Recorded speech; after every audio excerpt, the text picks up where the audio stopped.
It's Monday, it's 8 PM, you know what that means, it's Monday night golf night.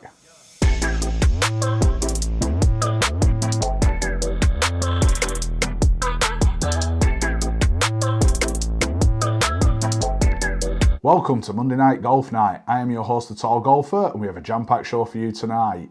In the last week, TGL, the joint venture by Tiger Woods and Rory McIlroy, has had a few headlines. Firstly, they announced the format of the event, which will launch in January. The match format will run as follows. Session 1 will be 9 holes of triples, 3 versus 3, alternate shot. Session 2 will be 6 holes singles, rotating head-to-head competition, with each player playing 2 holes during the session. There will then be overtime tiebreaker, 3-on-3 closest to the pin competition until the team successfully hits 2 shots closer to the pin than their competitors. A win in regulation is worth 2 points, a win in overtime is worth 2 points. Strange. A loss in overtime is worth 1 point, and losing in regulation is no points. The top 4 teams at the end of the season will advance to the playoffs, which is semi-final and final stage for simplicity. Justin Thomas was the first pro to announce he was part of a team and excited to be part of the TGL. He is a part of the Atlanta Drive Golf Club team. Boston Common was the next team announced, containing Keegan Bradley, Tyrrell Hatton, Adam Scott and Rory McIlroy. Colin Morikawa caused a viral storm by saying that his call-up to LA Golf Club team was up there with his Ryder Cup call-up. Really, Colin?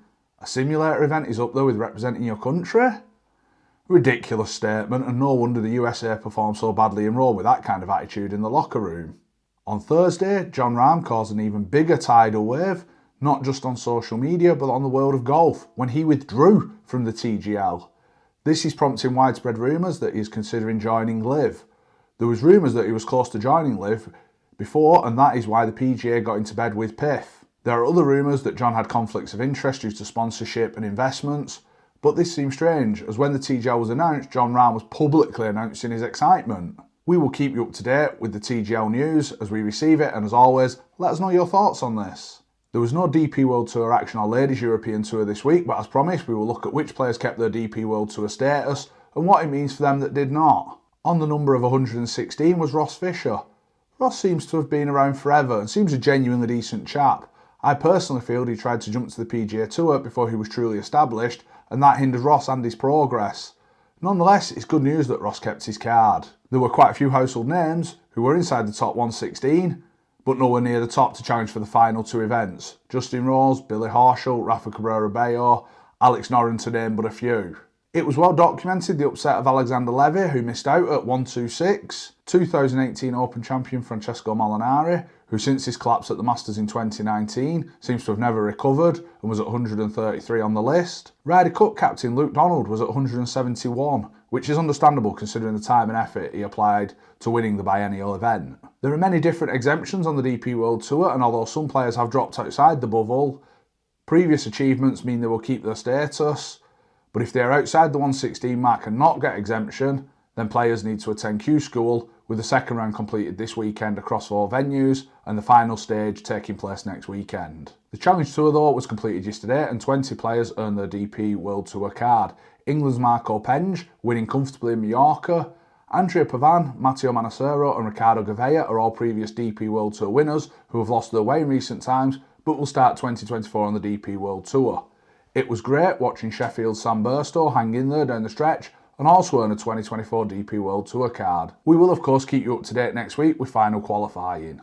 The LPGA was in Japan for the Toto Japan Classic, in which Scotland's Gemma Drybrough was defending champion and got off to a great start with an opening round of 67 5 under. This though was only good enough for a tied 10th. Scoring yet again was fantastic in the opening round, with 3 players tied second on 8 under. Aki Awai was in the lead after a terrific 68 9 under par. Well played. Round 2, and I have to question if they moved the tees up or placed pins in super easy positions. Wow! The vast majority of the field was under par for their second rounds. Sayaka Takahashi had the lowest round of the day with 8 under, vaulting up to a tie for 7th. The next best was a handful of 7 unders, in which Shio Kawaki shot to move to the top of the leaderboard alongside Nasa Hataoka, who shot 6 under herself. This all made for a great weekend ahead. Let me know your thoughts on the type of golf you enjoy watching. Do you prefer birdie barrages or brutal struggles to make par? Drop it in the comments. Round 3 and the low scoring continued, with Chisato Aoi firing the round of the day 8 under, but he's so far back she will need a miracle to challenge, with such the quality of the top end. Kawaki and Hateoka both shooting rounds of 66 meant they kept the lead, but Mune Inami and Sora Kamiyaya moved firmly into contention with rounds of 7 under. This meant the stage was set for a thrilling final day. The final round and the low scoring was not as low as the previous days. There was only 164 and a pair of 65s. Most scores seemed to be high 60s, low 70s. Overnight leaders Kawaki and Hateoki didn't really perform with rounds of 71 and 74, meaning the door was wide open, and it was Mone Inami who stepped through it and took the victory along with the $300 cheque. Well played, Miss Inami. The PGA Tour resumed this week with 3 events of the Fall Series remaining for players to reach 125 in the standings and keep their cards. It was the Worldwide Technology Championship at El Cardenal at Diamante in Mexico. This was the Tiger Woods designed course, and the GOAT himself was on site earlier in the week. There are several rumours circulating that Tiger is up in his practice schedule and commitments ready for a return, and the footage of him walking down some steps extremely comfortably would be adding fuel to the fire. Let's hope he's back soon and fighting fit.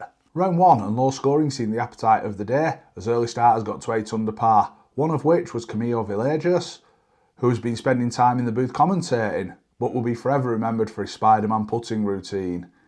In hot pursuit at 7 under and trialling new Titleist blades was Cam Young, who if Titleist would like to send me a version of the blades for reviewing, I'd be extremely grateful. Especially as Cam hit all 18 greens in regulation. Cameron Percy though was the man to catch, shooting a 10 under 62. Very impressive, Cam. I noticed, especially in round 1, quite a few players sweating and clothes changing colours. Is it not time that shorts are permitted on the PGA Tour? I would like to know your thoughts on the dress code in golf. What would you like to see? And tell us what you don't like seeing. Round 2 saw overnight leader Cameron Percy fall back into a tie of 16 after he could only follow up his sensational first round with a level par second round. It is well documented that it's difficult to shoot consecutive low rounds, but that is what separates the top players. Will Gordon shot the lowest round of the day, a fantastic 9 under to move into contention over the weekend. Well played, Will. The big stories though for me this second round was Matt Kuchar showing age is just a number, moving into second place after consecutive 7 under rounds. I hope Matt has agreed a good deal with his caddy after previous visits to Mexico. The second round though belonged to Camilo Villegas, who shot another round of 8 under to take the lead at 16 under for the tournament. After all Camilo and his family have been through in recent years, it was great to see him playing freely and enjoying himself. Round 3, and what a strange round it was. When I tuned in to watch it live, low scoring was a common theme. Mackenzie Hughes and Patton Kizzire both shot 9 under rounds. Well played, gents, superb scoring. And Matt Kuchar was 10 under through 14 holes and had a 6-shot lead. I was starting to think, is anybody going to challenge him, or is this a one-horse race?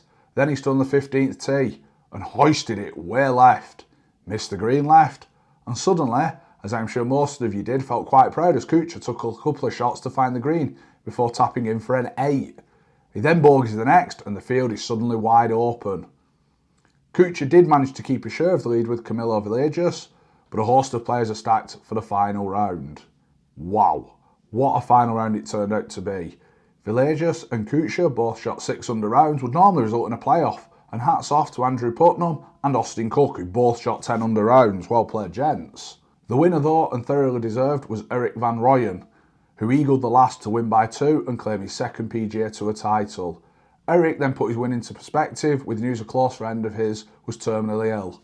Thoughts and prayers with you all. The PGA Champions Tour also resumed with the Timber Tech Championship in Boca Raton, Florida. Round 1, and I think I must have got in a DeLorean somewhere. Topping the leaderboard was KJ Choi, Patrick Harrington and David Toms, with Mike Weir and Ken Duke in hot pursuit with Justin Leonard, Vijay Singh and European stalwart Robert Calsford.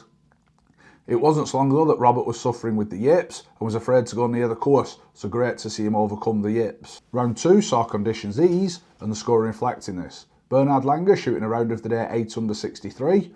That is the 12th time Langer has shot his age or better. Wow. Ernie Els moved through the field with a 6 under 65, but with a 5 under round, building on his first round 4 under, was Patrick Harrington, who holds a 1-shot lead heading into the final round. I saw an interesting stat the other day about Patrick, that in 10 years he has gained nearly 15 yards of distance. age-defying. The final round was a one-man field, with Harrington shooting a 7-under round, meant the field needed something special which never happened. Langer and Els could only manage a 1-under round. A mention must go to Charlie Wee, who matched Harrington's 7-under round for a share of second place. Out of Bounds is a segment where I call something out in golf that is wrong or ruining the game, and this week I have two. The first one is people hitting off greens. I am seeing more and more pictures from green staff showing divots on greens. I understand divots on fringes of greens if players have taken relief from the green, but there is no reason for big divots on greens. I know some courses have issues with locals sneaking on and not knowing the etiquette or rules of the game, but I am seeing more and more from reputable clubs and clubs that are situated in the middle of nowhere. I would recommend that any member found guilty of this is banned for a minimum of 12 months from all clubs. My second rant is about the pace of play. This seems to be rearing its head again, and over the season I have heard many different opinions on the matter. I have heard that players should practically run round and stop wasting time with practice swings. I have heard the other end, that players have paid their fees and so it's up to them how long they take. Then there is the literal golfers who watch the professional game and follow their routine on every shot. Even though they move the ball 2 yards, still can't reach the green, they must go through the routine again. I am all for people playing at a pace that suits them, but remember the rules and etiquette of the game. If the group behind are waiting and you or your group are looking for a ball, wave them through.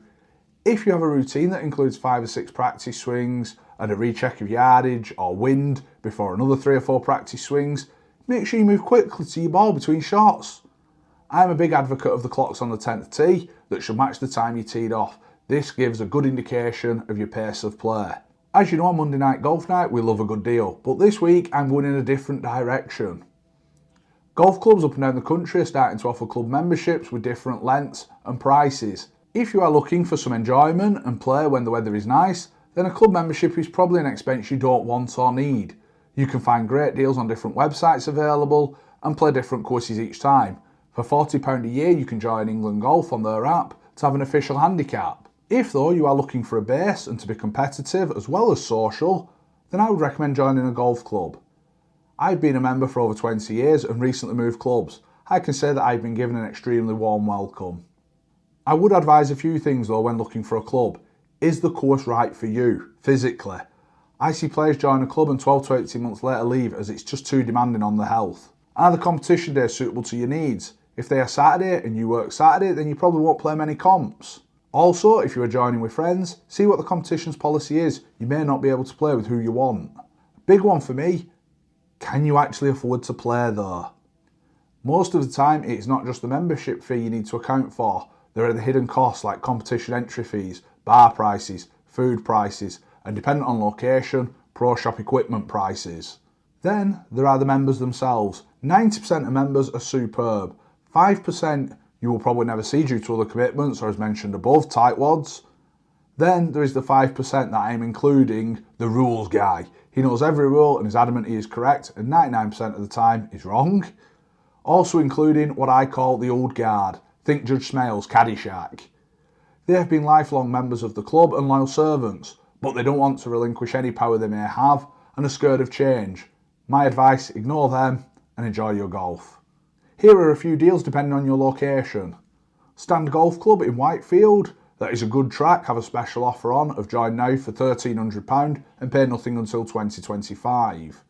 Surprisingly, Dunham Forest in Altrincham have an offer out to join now and you are in, no waiting lists. They have not put any prices with this, but I can tell you it is a good track. A little further, Preston Golf Club also have 17 months for the price of 2, but are also not giving any fees away. We are now live on all social media platforms, so make sure you follow us to stay up to date with all that we have going on. We have a shout out to samjames.wit, who has been an avid follower, like, share, subscribing our content. Thank you, Sam. I hope you've enjoyed tonight's show, and as always, let us know your thoughts in the comments to help us improve. I have been your host, The Tall Golfer. Good night.